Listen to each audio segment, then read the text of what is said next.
Ազգային ժողովի հարգելի փոխնախագահ, հարգելի գործընկերներ, շատ լավ ստացվեց, որ առաջինը ես պետք է արձագանքեմ, որտեղ հարցը ոնց որ թե ինձ է վերաբերվում, եւ ասեմ ձեզ, որ ես ուզում եմ սկսեմ հանձնաժողովում հնչեցրած մի տեսակետ կապված իմ մազերի գույնի հետ, որը շատ լավ օգտագործեց Տիկին Թագուհի Թոմասյանը, ասեմ ես կյաճ չեմ, ես սպիտակ եմ, եւ այս սպիտակելը անցած ճանապարհ է։ Տիկին Թոմասյան, դուք իմ սև մազերն եք տեսել, ալեխառնել եք տեսել, սպիտակնել եք տեսնում, եւ դա անցած ուղի է, խնդրում եմ դա մազերը չշահարկեք։ Ինչ վերաբերում է կյաժությունը եւ հարցի քննարկումը, ես ուզում եի հասկանալ ձեր զեկույցից, վերջին հաշվով դուք ինչ եք հասկացել իմ ասածից։ Դուք չասեցիք։ Ասում են ասեք, եթե ես կրկնել եմ հայտնի հոգեվորականի բառերը, որը շատ ավելի կոշտ է ասել, բերանդ լվա։ Շատ անհասկանալի արտահայտություն է։ Եվ մեկնաբանել է, ի՞նչ է մեկնաբանել։ Այլ կոնտեքստում ես էլ եմ մեկնաբանել եւ իմ մեկնաբանությունը ուզում եմ դեռ ժամանակ ունեմ ընթերցեմ, որ ես արել եմ իմ Facebook-յան գրառման մեջ։ Եվ վերնագիրն էլ շատ հետաքրքիր եմ ես դրել, թող ձեզ հաճելի լինեն բերանից խոսքերը։ Խոսքի մասին է վերաբերում խոսքի մաքրության, Տիկին Թոմասյան։ Լրագրողի եւ ընդհանրապես պատգամավորների հետ հարաբերություններում դա երկկողմանի է, պարտավորությունները իրավական։ Դուք ասում եք 4 իշխանությունը ամեն ինչից վեր է։ Դուք արդեն դարձրել եք այդպեսին, որտեղ մեր ընդդիմադիր գործընկերները քաղաքական օրակարգ չունենալու պարագայում գտել են լրագրողական խմբերով օրակարգ ձևավորելու ձևաչափը։ Շատ լավ։ Այդ դեպքում, երբ որ ինձ մեղադրում եք, մեղադրեք հստակ, ինչ եմ ես ասել, եւ դուք ինչ եք հասկացել, որովհետեւ ըստ էության իմ ասացի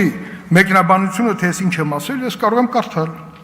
Անշուշտ, ես շատ լավ հասկանում եմ, որ որոշ ընդդիմադիր գործիչներն ու նրանց շահերը սպասարկող մի քանի լրագրողներ փորձում են խոսքից իմաստուն ենգափոխել,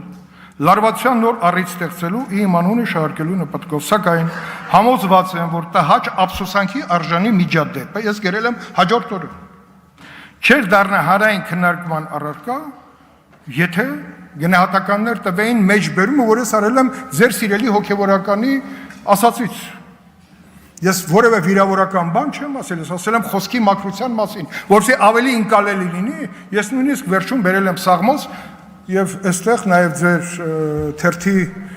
քնարիկը, որ իմ նկարը վազվզավել այստեղ, ասում եք բննկարն էլ դրեք, վերջին հաշվով ես ուզում եմ բացատրեմ, որ նաեւ այդ ձևաչափի մեջ խոսքի մաքրությունը շատ կարևոր է։ Իսկ ինչ այդ օրը տեղի ունեցավ, պարզապես ճեպազրույցի ժամանակ Հռիփսի Մեջաբեսյանը մոտեցավ եւ փորձեց ձախ կողմից ներխուժել այդ